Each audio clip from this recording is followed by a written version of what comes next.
குறைந்த விலை நிறைந்த தரம் தங்கள் தேவைகள் அனைத்தும் ஒரே இடத்தில். ஜெயச்சந்திரன். உங்கள் பசியார எங்கள் ருசி பேசும். நீலம் ஸ்டுடியோஸ் அப்ளாஸ் என்டர்டைன்மெண்ட் தயாரிப்பில் மாரி செல்வராஜ் இயக்கத்தில் துருவ் விக்ரம் நடிக்கும் பைசன் அக்டோபர் 17 முதல் திரையரங்குகளில். கரூர் வேலுச்சாமிபுரத்தில் நடிகர் விஜயின் பிரச்சாரத்தின் போது 41 அப்பாவிகள் பரிதாபமாக பலியானார்கள். இந்த சம்பவம் தேசிய அளவில் பெரும் சோகத்தை ஏற்படுத்தியதோடு அதிர்வலைகளையும் கிளப்பியது. ஒரு பக்கம் தமிழக அரசு கரூர் விவகாரத்தில் அடுத்த கட்ட நடவடிக்கைகளை மேற்கொண்ட நிலையில், மறுபுறம் தாவேகாவினர் கரூர் பக்கம் கூட எட்டி பார்க்கவில்லை. குடியரசுத் தலைவர் முதல் சாதாரண மக்கள் வரை அனைவரும் இரங்கல் தெரிவித்த பிறகு கடைசி ஆளாக வீடியோ ஒன்றை வெளியிட்டு பாதிக்கப்பட்ட மக்களுக்கு விஜய் இரங்கல் தெரிவித்தார். அதிலும் நடந்த சம்பவத்திற்கு விஜய் பொறுப்பேற்கவும் இல்லை, பாதிக்கப்பட்ட மக்களிடம் மன்னிப்பும் கேட்கவில்லை. அதன் காரணமாக விஜய்க்கு எதிரான விமர்சனங்கள் கடுமையாக கிளம்பின. ஒன்றுமே அறியாத தங்களின் ஆதர்ச நாயகனை பார்க்க மட்டுமே கூடிய கூட்டத்தில் 41 அப்பாவி உயிர்களை பறிகொடுத்துவிட்டு அவர்களது குடும்பத்தினர் தற்போது வரை மீள முடியாத துயரத்தில் தவிக்கின்றனர். ஆனால் சம்பவம் நடந்து பல நாட்கள் ஆகியும் விஜய் நேரில் சென்று பாதிக்கப்பட்டவர்களை சந்திக்காதது மக்கள் மத்தியில் அதிருப்தியை ஏற்படுத்தியது. இதனை உயர்நீதிமன்றம் சுட்டிக்காட்டியதை அடுத்து அக்டோபர் 3 மற்றும் 4 தேதிகளில் உயிரிழந்தவர்களின் குடும்பத்தினரை தாவேகா நிர்வாகிகள் சந்தித்து ஆறுதல் கூறினர். அக்டோபர் 6, 7 தேதிகளில் தாவேகா கொள்கை பரப்பு செயலாளர் அருண்ராஜ் உயிரிழந்தவர்கள் குடும்பங்களை நேரில் சந்தித்து வீடியோ கால் மூலம் விஜய் அவர்களுக்கு ஆறுதல் தெரிவிக்க வைத்தார். இதனிடையே இது தொடர்பான வழக்குகளில் சென்னை உயர்நீதிமன்றம் தாவேகாவிற்கு எதிராக பல விமர்சனங்களை தெரிவித்து ஒரு அரசியல் கட்சி இப்படித்தான் இருக்குமா என்று கேள்வி எழுப்பியது. அத்துடன் ஐஜி அஸ்ரா கர்கே தலைமையில் SIT-யையும் நியமித்தது. ஆனால் CBI விசாரணைதான் வேண்டும் என்று தாவேகா உச்ச நீதிமன்றம் வரை சென்று அதில் வெற்றியும் கண்டது. தற்போது கரூர் சம்பவம் தொடர்பாக CBI விசாரணை நடத்தி வருகிறது. இது ஒரு புறம் இருக்க, விஜய் எப்போதுதான் பாதிக்கப்பட்டவர்களை சந்திப்பார் என்ற கேள்வி தாவேகாவினர் கேட்கும் நிலைக்கு தள்ளப்பட்டனர்.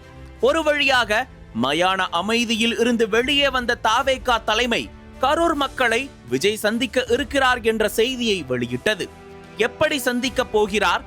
வீடு வீடாக செல்ல போகிறாரா, அல்லது கரூரில் பாதிக்கப்பட்டவர்களை எல்லாம் சேர்த்து ஒரே மண்டபத்தில் வைத்து பார்க்க போகிறாரா என்று பல கேள்விகள் எழுந்தன. ஆனால் வழக்கம் போல் பனையூர் ஃபார்முலாவையே பயன்படுத்தி, நான் வரமாட்டேன், பாதிக்கப்பட்ட மக்களை என் இடத்திற்கு கூட்டி வாருங்கள் என்று கட்சி நிர்வாகிகள் உத்தரவு பிறப்பிக்கப்பட்டது.